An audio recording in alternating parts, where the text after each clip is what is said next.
This is a homily for the 13th Sunday in Ordinary Time. The Gospel for this Sunday comes from the Gospel of St. Mark, chapter 5, verses 21 to 43. Last Sunday's Gospel told the story of Jesus and the disciples setting out by boat to the eastern side of the Sea of Galilee. Suddenly a great windstorm arises. The waves beat into the boat, almost swamping it.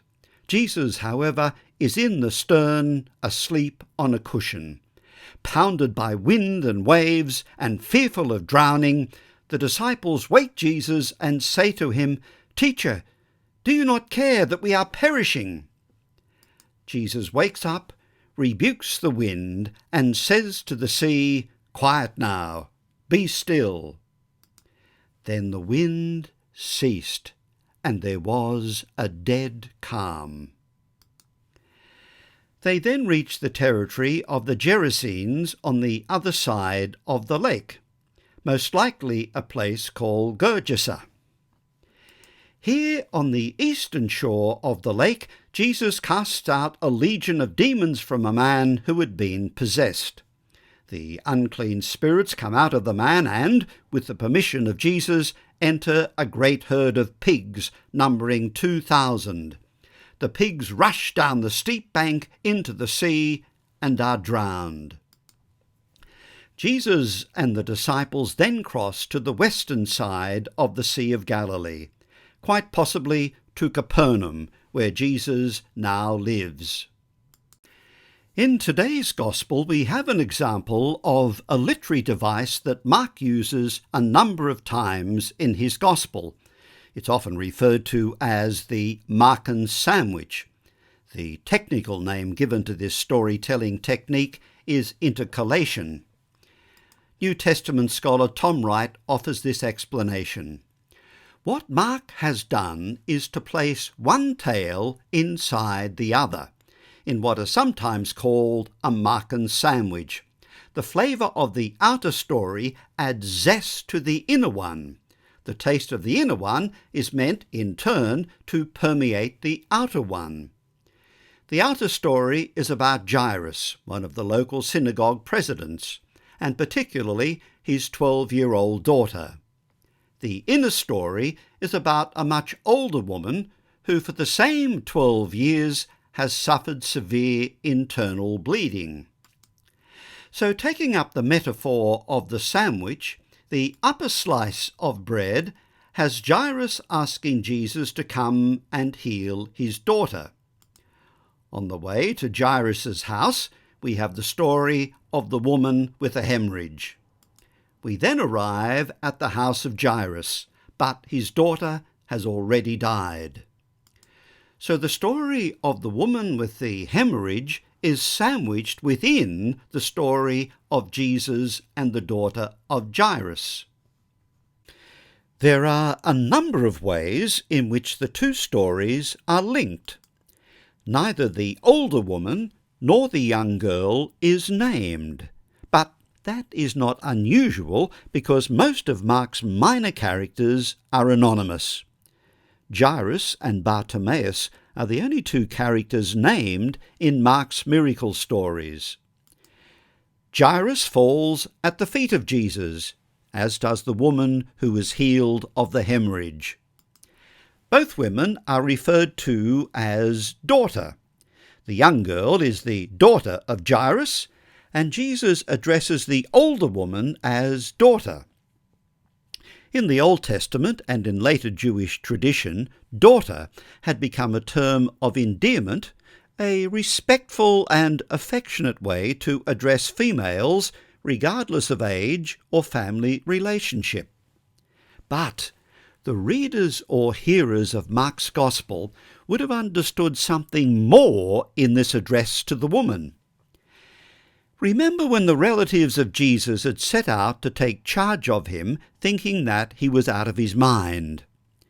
When Jesus is told that his mother and brothers were outside calling for him, he replies, "Who are my mother and my brothers? Whoever does the will of God, that person is my brother and sister and mother. So, the true family of Jesus are not blood relatives, but those who do the will of God. Then we have the number 12. The young girl is 12 years of age, and the older woman has suffered from her condition for 12 years. Both women are ritually unclean or impure, the older woman because of her hemorrhage, and the body of the young girl because she is now dead.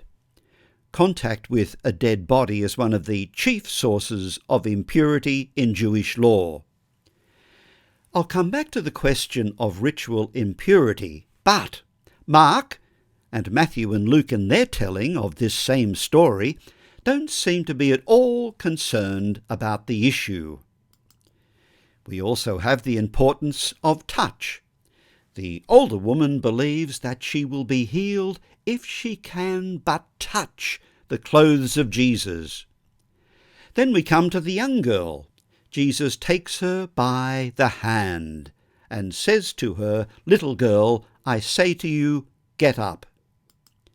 And then there is the question of life. Because the young girl has died at the age of betrothal, at about the time when she can bear children, she dies before she can bring new life into the world. The older woman has suffered from a condition that would have made it impossible for her to conceive and give birth to a child. Finally, there is the question of faith.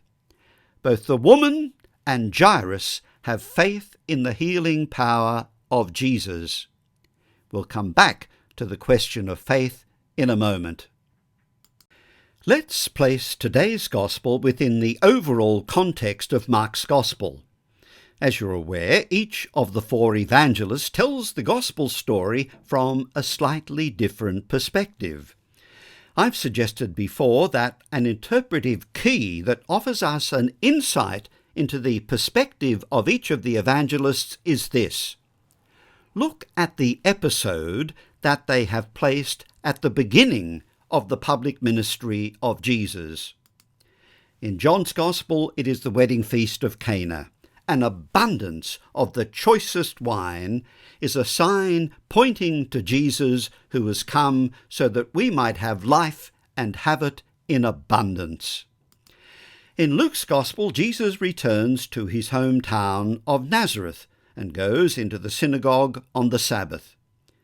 He reminds the people of stories from the first and second book of Kings, stories of God's graciousness to people who were not Jews.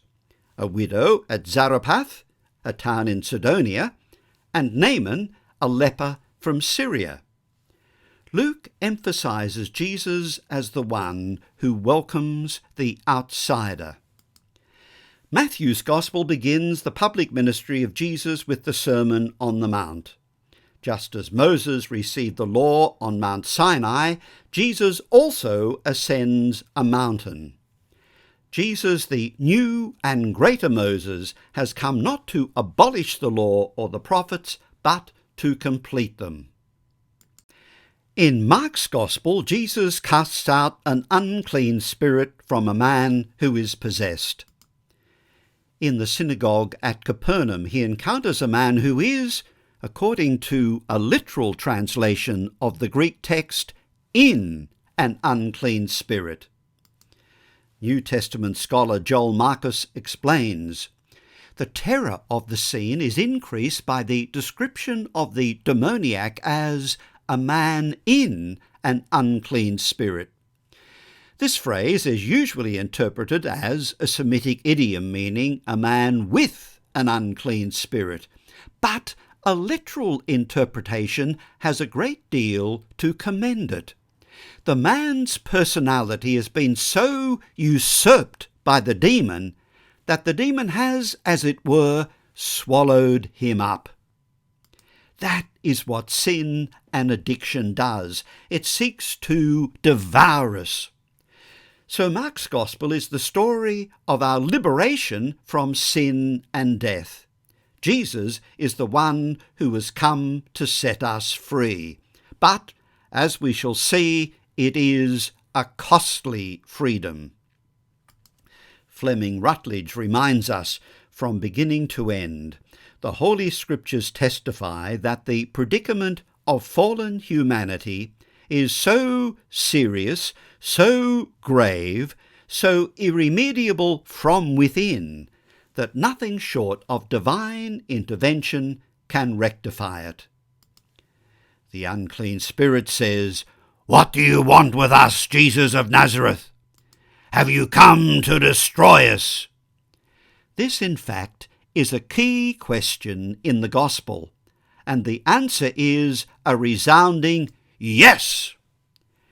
Jesus then commands the unclean spirit, "Be quiet, come out of him." As we have already seen, the world of Mark's Gospel is inhabited by demons and malign forces with which Jesus is constantly in conflict, named variously as Satan, unclean spirits, demons, Beelzebul, and Legion. Mark's Gospel is the story of a clash between two kingdoms. With the coming of Jesus, the kingdom of God is at hand. And we begin to see signs of the inbreaking of God's kingdom. Jesus calms the storm.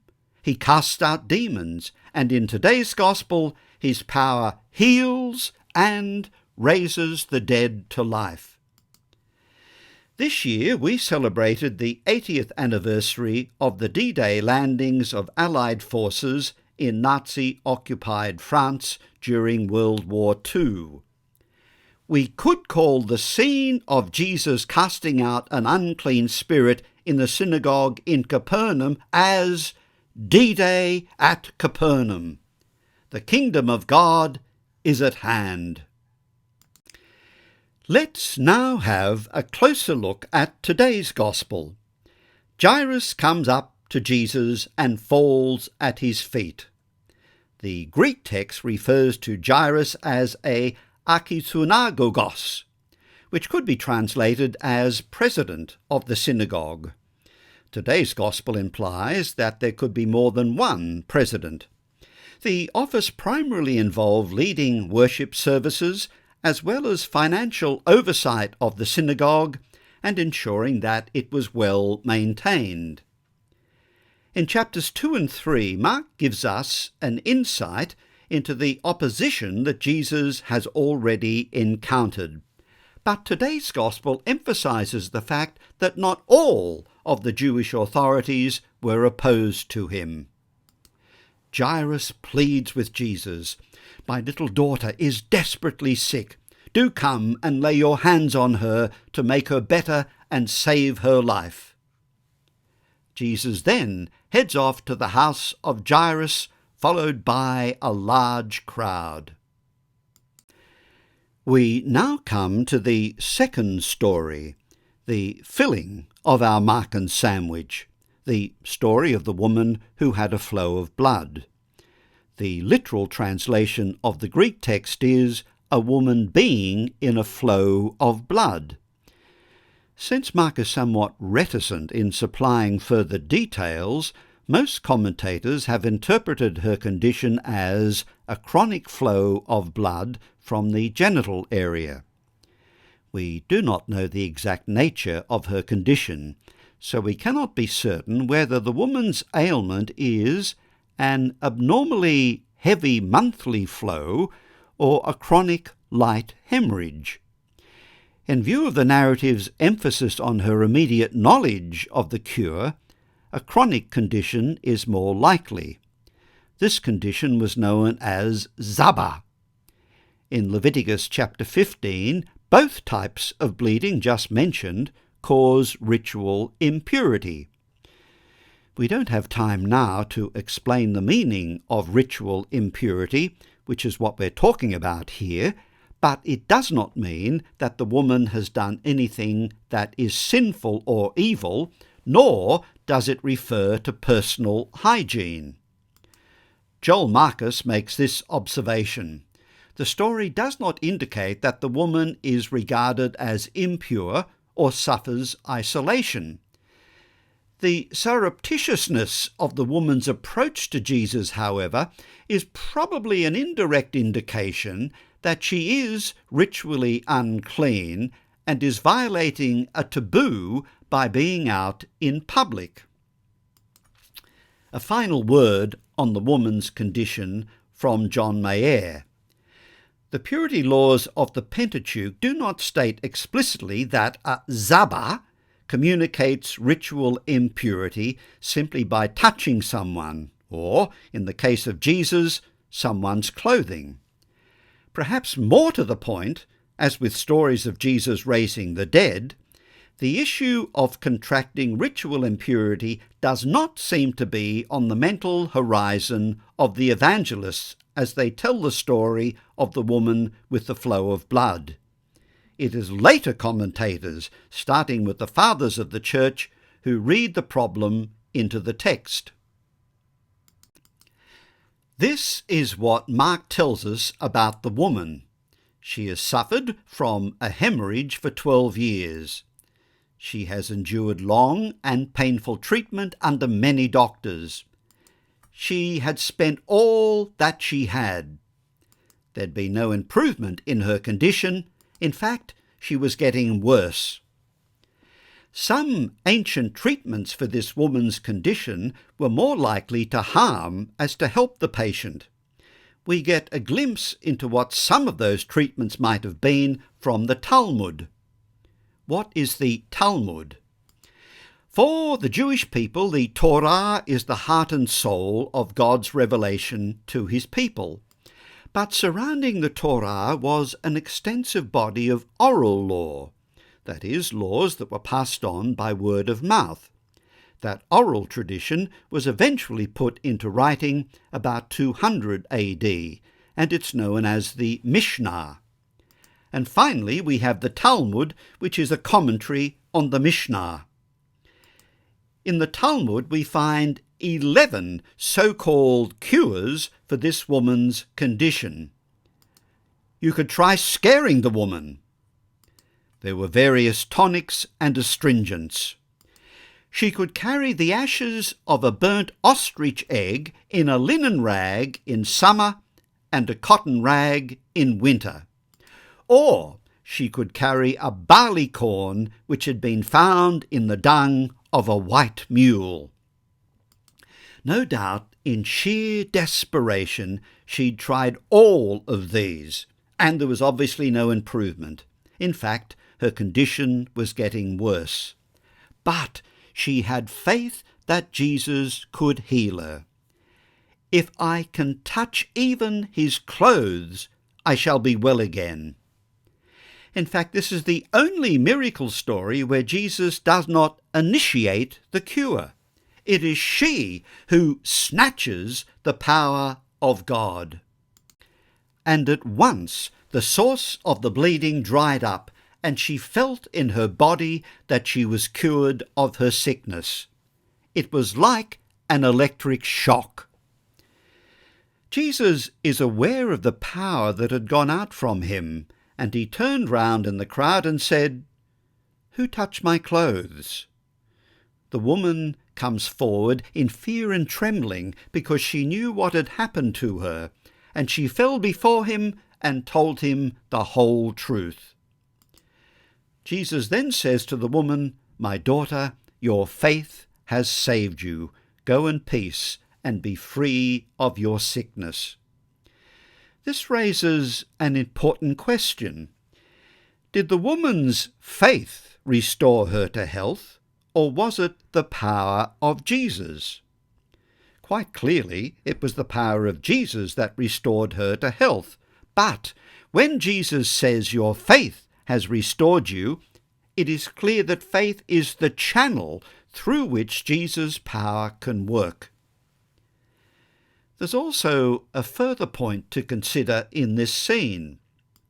Note that Jesus says, "My daughter, your faith has saved you. Go in peace and be free of your sickness." The verb used here is sozo, and in the New Testament it is usually translated as save. Although we're talking about a physical healing in this context, this verb retains a nuance of more than just physical wholeness and healing. The woman's faith, pistis in the Greek, is more than just intellectual assent. She certainly believed that Jesus could cure her, but her faith was also an emotional involvement and commitment. Perhaps the word trust would be a better translation. She has trusted in the power of God working through Jesus. This faith or trust is tested in times of adversity. How many times during those 12 years of suffering with a hemorrhage did this woman reach the brink of despair? Perhaps it made her bitter. But today's gospel also tells us that it made her better. The woman's hemorrhage brought her to this turning point in her life, this moment of faith. There's a memorable scene in Goethe's play Faust. Faust, the seeker after truth, is disturbed in his study by Mephistopheles, who is in fact the devil, disguised as a wandering scholar. In the course of the conversation, Faust asks, "Well now, who are you then?" He receives an enigmatic reply, "Part of that force that always will the evil and always produces the good." Or to paraphrase, I always will that bad things happen and always bring about the good.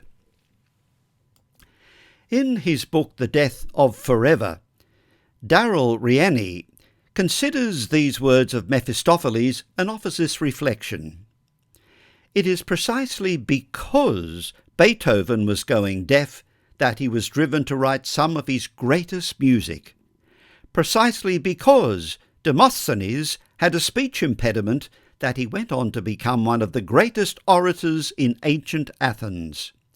Precisely because Helen Keller was born blind that she was able to see the inner workings of human sorrow in such clear outline.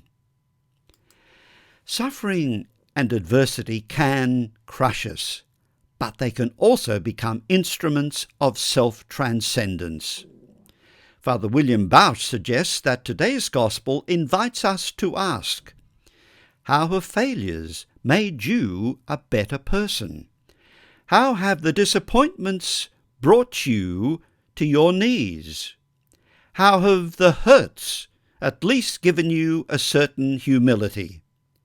To know that ultimately everything's in God's hands anyway. How have the troubles and the addictions, the broken hearts, given you a better sensitivity with humankind? Now we return to Jairus. The Markan sandwich serves a dramatic purpose by heightening the suspense. Because the healing of the woman has delayed Jesus, will he get to the sick girl in time? Well, Jairus receives news that his daughter has died. He had faith that Jesus could heal his desperately ill daughter. But does he now believe that Jesus can raise his daughter to life? There's an interesting parallel here with the story in John's Gospel of Jesus raising Lazarus from the dead. Martha and Mary send a message to Jesus telling him that their brother is sick. Lazarus, like the daughter of Jairus, then dies while Jesus delays in coming. Jesus tells Jairus, "Do not be afraid, only have faith." A more literal translation of the Greek is, "Keep on believing." In other words, Jairus has already displayed faith through his initial approach to Jesus. He is now urged to maintain that trust even in the face of death. When Jesus arrives at the house, he notices people weeping and wailing unrestrainedly. These are probably professional mourners, and Jesus throws them out. He then takes the parents with him when he goes in to heal the girl. He takes the girl by the hand and says to her in Aramaic, "Talitha, kum." John Mayer makes this comment: Aramaic was the language Jesus regularly used in addressing his fellow Palestinian Jews, but only a few traces of his Aramaic words have been preserved in our four Gospels. In fact, Talitha kum and Ephphatha, be opened, in the story of the deaf-mute in Mark chapter 7 verse 34, are the only cases of Jesus' Aramaic words of command appearing in miracle stories of the four Gospels. Talitha kum means literally, "Little lamb, arise." The word lamb was used as a term of affection, especially for a young child. The little girl got up at once and began to walk around. This is one of only 3 occasions on which Jesus raises a dead person to life. The other 2 miracles are the raising of the son of the widow of Nain in Luke's Gospel and the raising of Lazarus in John's Gospel. We might be tempted to ask, why only 3? Isn't that unfair? If Jesus raised 3 dead people to life, why didn't he do it for many others as well? Tom Wright tells us that such questions miss the whole point of the larger story that Mark is telling us. Jesus wasn't coming to be a one-man emergency medical centre. He was indeed bringing God's healing power, but his aim went deeper. These things were signs of the real healing that God was to accomplish through his death and resurrection. Signposts are important, but they aren't the destination. And what are these signposts pointing towards? Let's return to Mark's world, a world inhabited by demons and malign forces with which Jesus is constantly in conflict. But remember the very first words of Jesus in Mark's Gospel: "The time is fulfilled and the kingdom of God has drawn near." Stilling the waves and the wind, casting out unclean spirits, healing the sick and raising the dead are signs pointing to God's sovereign power that is now being unleashed in the person of Jesus. God's kingdom is at hand. Let us return for a moment to the command of Jesus. "Little lamb, arise." The Greek verb is egere, which is the present imperative of egero, a verb used of Jesus' own resurrection. Joel Marcus explains, Mark apparently wants his readers to link this rescue from death with Jesus' own resurrection. There are, to be sure, differences between the 2 events. The resuscitated girl, like Lazarus, will die again, whereas the resurrected Jesus will not. But the analogy seems to be more important to Mark. Jesus tells the girl to rise, egere, just as he will be raised from the dead, ergethe, and she arises, aneste, just as he will arise, anastesetai, from the dead after 3 days. Since these 2 verbs and their cognate nouns were so commonly used for Jesus' own resurrection in early Christianity generally, Mark's readers would immediately grasp the implications that the power by which Jesus raised the dead girl was the same eschatological power through which God later raised him from the dead. The raising of Jairus' daughter, of the son of the widow of Nain, and Lazarus are all signs pointing to the resurrection of Jesus himself. And through his death and resurrection, our sin and death is destroyed, the costly freedom that Jesus has won for us. Chapters 4 and 5 of Mark's Gospel are also about faith and lack of faith. Jesus said to the disciples in last Sunday's Gospel, "Why are you so cowardly? Have you still not faith?" But in today's Gospel, Jesus frees a woman from her complaint because of her faith, and he raises a 12-year-old girl to life in response to the faith of her father. We'll return to the question of faith next Sunday, when Jesus returns to his hometown of Nazareth.